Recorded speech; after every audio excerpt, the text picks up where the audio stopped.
Hello genius people, welcome back to Manzurith. So guys, if you're new to this channel, make sure you subscribe and support my process, and it really means a lot if you subscribe and like the video. If this video helps you even in 1%, make sure you subscribe and help me. The reason why I'm saying that is we're very close to 10,000 subscribers, and your help really helps me out. So in this video is actually an ultimate guide of buying a car for the first time in Canada. Doesn't matter if you're a newcomer to Canada or you're a Canadian citizen, young adult who's looking to buy his first car within his budget. We'll talk about different budgets. We'll talk about different type of car brands, and we'll also talk about the model of car to buy within those budgets. So by the end of this video, I'm sure you'll know which car brand to choose, and maybe you'll know which model to choose, and also you'll know how to actually buy it. We'll discuss how to buy car from marketplace or dealership and which is best one to buy. Should you go on cash, pay all the lump sum, or should you finance it depending on your situation? We'll discuss about everything. So make sure you watch this video till end. So we'll discuss that in 3 different steps, and let's start with the first step. So don't look at the picture behind me and get attracted to this Mercedes or Mustangs or any other car which you had dream of buying. You can buy it later, but for now, focus on most reliable cars. So let's start with the very first reliable brand, which is Toyota. So I can say, based on my experiences and based on my friends' experiences, that Toyota is the most reliable brand, not just in North America, but in the whole world. Because I've seen many videos, and I've also, I'm from India, so I've seen many cars which are 30-40 years old, Toyota vehicles. Their engines have been replaced, but the body is still solid. So Toyota is number 1 on my list because of the cheap parts, less labor cost to repair them, more reliability, better build quality. Second on my list is Honda. So both Toyota and Honda are Japanese vehicles, and the reason why the Honda is second on my list is just it's second on my list because I don't see much differences between them, but I had to place Toyota number 1 and Honda number 2. I could have placed either way, but Honda is the stylish version of Toyota. And if you are a young adult, you'll definitely go for Honda, and I recommend you to go for Honda because there's not much any differences, but you'll get better interiors, better design, same parts, same everything. It'll be cheap on labor as well. It'll be cheap on part replacement, and it'll be reliable. So Honda is my second best reliable car brand. The third one is Mazda. So Mazda is also an Asian car brand, and man, I love Mazda. I love the looks. We all can have different preferences, but it's also does all the same specifications. It has all the same cheap parts, cheap labor, easy to replace, high reliability. So Mazda is third on my list. Fourth one is Subaru. So Subaru, if I remember, is also a Japanese brand, and Subaru is fourth on my list because I don't like the design of it, but I had to put on the list because it's reliable. Some people like the design as well, and it's reliable. Of course, it's Japanese vehicles, so it's reliable, easy to fix, cheap on parts. So guys, fifth on my list is Lexus. So you might be thinking that I just said don't go for luxury brands, but Lexus is actually a luxury brand of Toyota. And as you know, Toyota has a good reliability, and Toyota makes Lexus. So I have no problem recommending you Lexus. And it's more stylish from outside and inside as well, more luxury, as well as it's reliable. It's easy to fix, not as easy to fix as Toyota Honda, but it's still easy to fix. It has better engine, it has better quality, and it's slightly expensive. So that is the reason it's fifth on my list. So these were the top 5 most reliable car brands in Canada, or I'll say in North America. So guys, the second part of the video is which are the best cars to buy in your budget. So the very first budget we have is 0 to 5,000. So to be honest, right now there are not many cars available under this budget because of the inflation and many things which are going on in Canada. We can talk about that in a separate video, but there are many things going on, and during my time it was easy to find a car which can be safetied. What is the safety first? So the safety is a kind of a safety check done by a licensed mechanic that your car is good to go and safe to be driven on Canadian roads.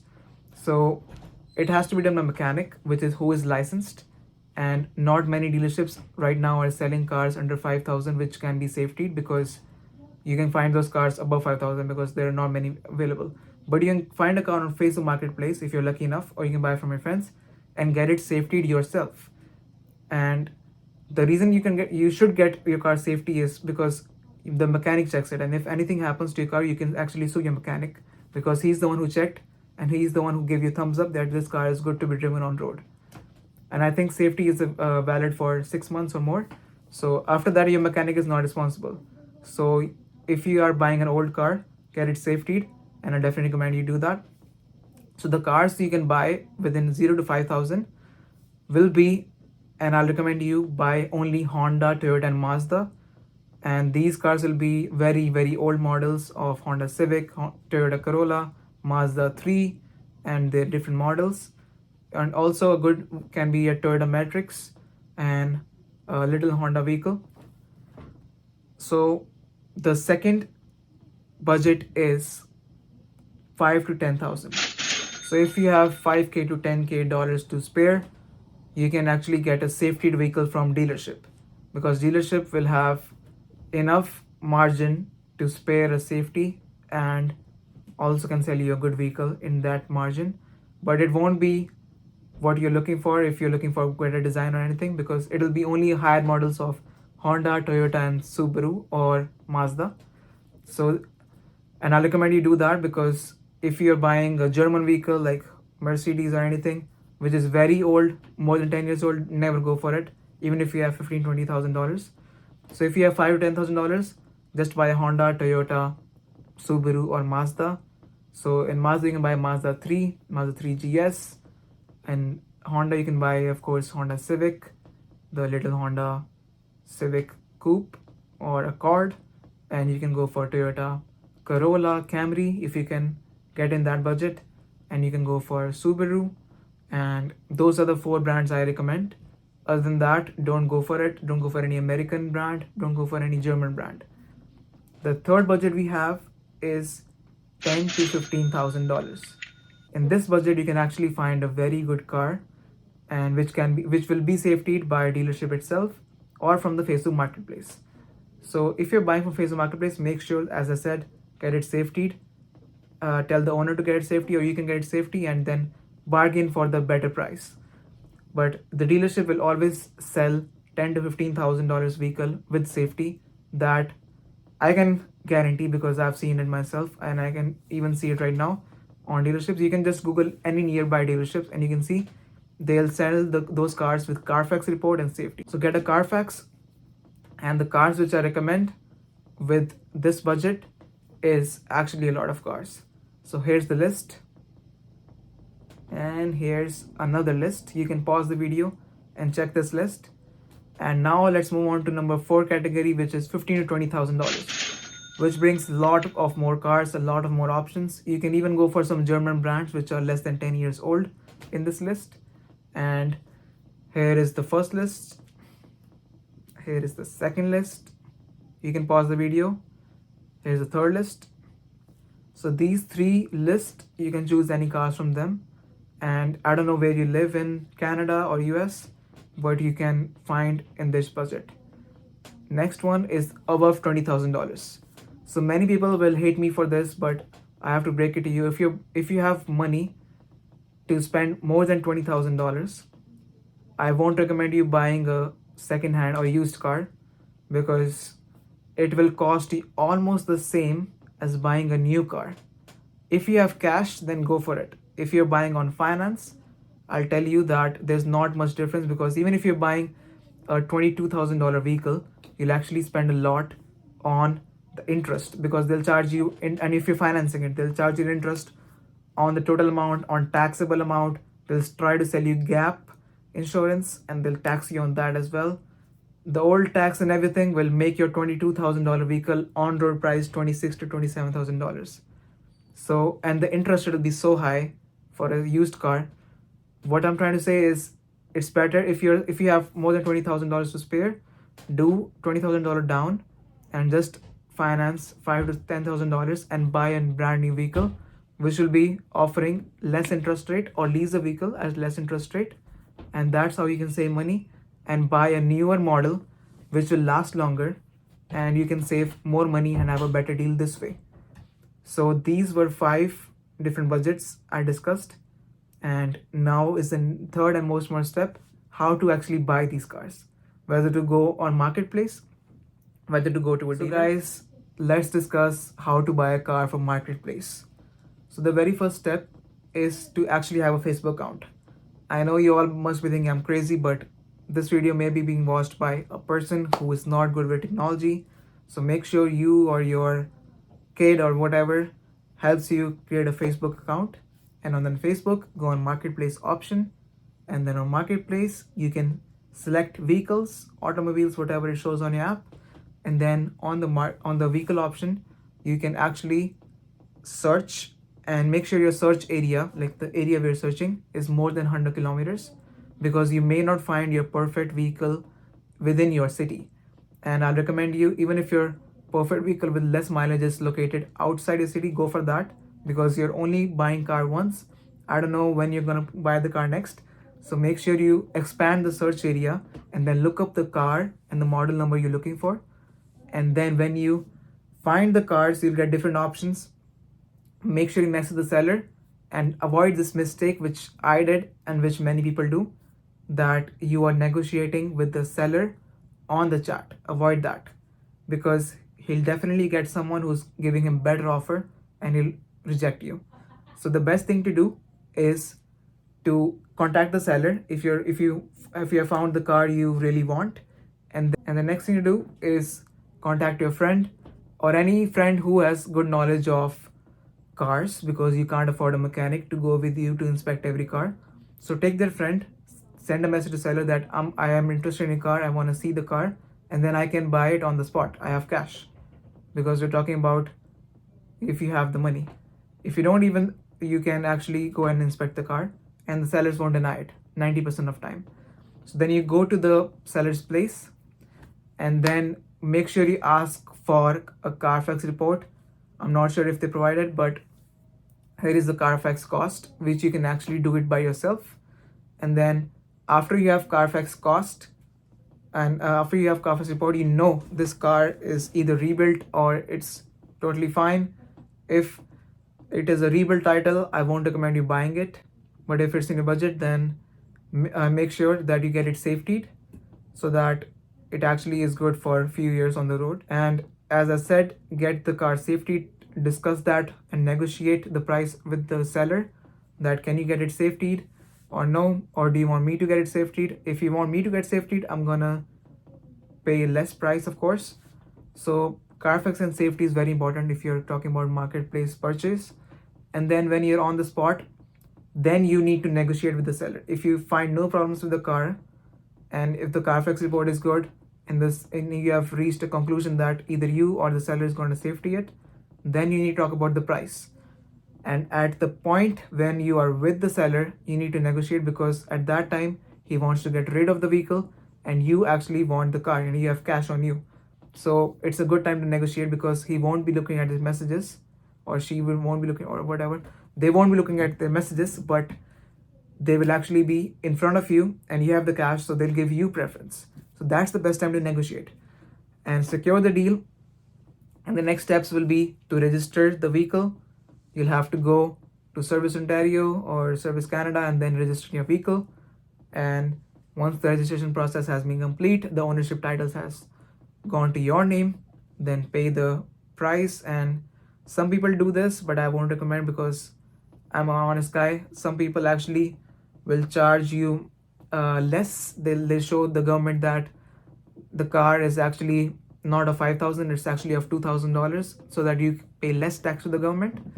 But what I have seen in my life is, if you try to save money in one way, God takes it twice from the other way. So be honest to the government, pay the taxes, and get your car, get your registration plates, license plates, and then you're good to go. So how to avoid scams on Facebook Marketplace? So if you buy a car on Facebook Marketplace, I'll recommend that only meet on the public places. Don't call them or don't give them your home address. Meet them in public places because they can be anyone. And always before you meet anyone, make sure you see their profile, make sure they're a real human, make sure, of course, no alien is going to sell you a car, make sure that they're not sketchy. And then when you are verified that this person is a real thing on Marketplace, so once you're verified with that, then you can actually go and meet the person in public place. Make sure if you have a friend, make sure you bring them along. And you can avoid the scams by not clicking on the ads. For example, if someone is listing Honda Civic, he might be listing it for only $2,000, and then when you actually message them, they are like, it's actually for 5,000. So these are scams. Don't fall for those scams. Don't fall for too good to be true deals. Make sure you only click on the ads and send a message to seller who is actually providing a genuine price. So these are how to avoid scams. And again, make sure you have Carfax. Make sure you get it safetied before buying a vehicle. Otherwise, it'll all be a disaster and your car won't even last more than 6 months. So this was how to buy from Marketplace. So the next part is how to buy a car from dealerships. So guys, this is how dealerships work. So every dealership gets a commission from selling a vehicle. So there's a margin they have from the point they acquired the vehicle, from the cost they acquired the vehicle, and the cost they're selling. And in between the margin, they incur many costs, like, of course, the cost of dealership, of course, the cost of standing vehicle in their lot, maintenance of the vehicle, repairs of the vehicle, and many other things, which can increase the price of the vehicle. Plus, they'll have a margin to charge because, of course, they have dealerships open to make money.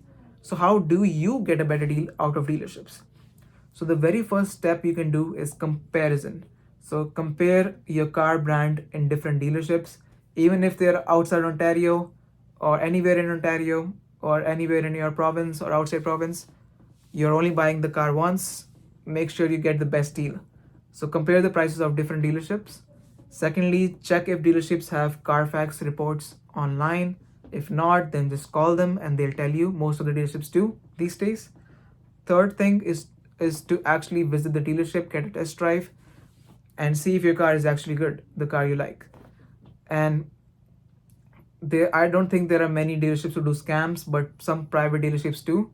If you're buying from a good big dealer, they won't scam you, but they may try to overcharge you when you're actually financing the car. We'll talk about that later.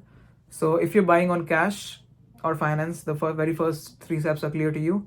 Then when you have test driven the car, you're good to go. You have a thumbs up that this car is good and it will last me more than 2 years or maybe more, depending upon your budget.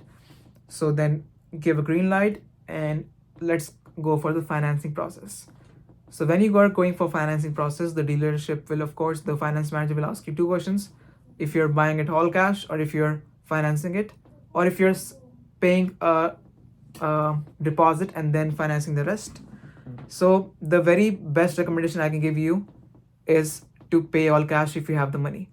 Because even if you're financing, if you're giving a deposit and financing a little amount, there'll be interest on that.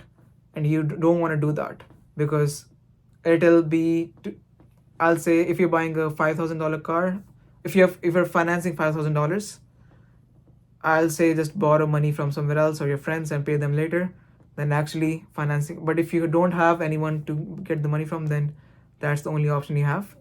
But the best thing is to buy on cash so that you can avoid taxes, because they'll charge you taxes on your interest. They'll charge you taxes on the gap insurance because you may not be able to get a finance deal without a gap insurance.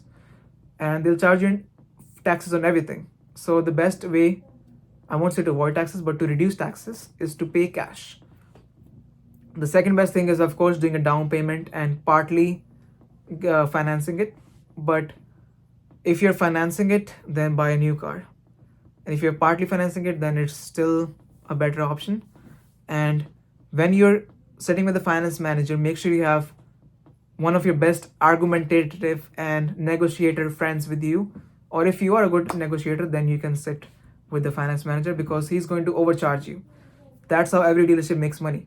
They're going to charge you for, they'll say that get a rust protection they'll charge you for other like tens, or they'll say that we can add this insurance, we can add this warranty. Just say no to all. If you're buying a first car, then you don't need all this. You don't need any gap insurance because your budget is already less than $20,000. So you should never opt for that and save money this way. So, and the third was, if you're financing the whole amount. If you're financing the whole amount, I'll just recommend you that you do not compare the cars of dealerships, you compare the financing interest rate every dealership is offering you, and choose the best interest rate, because interest rate is compounded every year and it can make a $10,000 car $16,000 or $13,000. So if you're getting a best interest rate at different dealership, go for that. And the same process, don't fall for gap insurance, rust protection, or any of the services they're offering. You can get it very cheap price from outside, from different other providers if you want. So make sure you're just buying the car itself and just paying taxes on that and no other services. And make sure you have Carfax again. You have already checked it in the first steps. And then you need to negotiate. You need to get those services for free. Rust protection and everything else, you need to negotiate. Everything depends upon your negotiation skills. And don't hesitate to negotiate, because this is one in your many years deal. I won't say one in your lifetime deal, but you're only buying your first car once, and then it's your second car. Then you'll already know how to buy a car. So this is my recommendation, guys. If this video even helped you 1%, make sure you give me a subscribe and like, or share with your friends who are buying their car for the first time, and help support this channel by subscribing it. So see you guys in next video.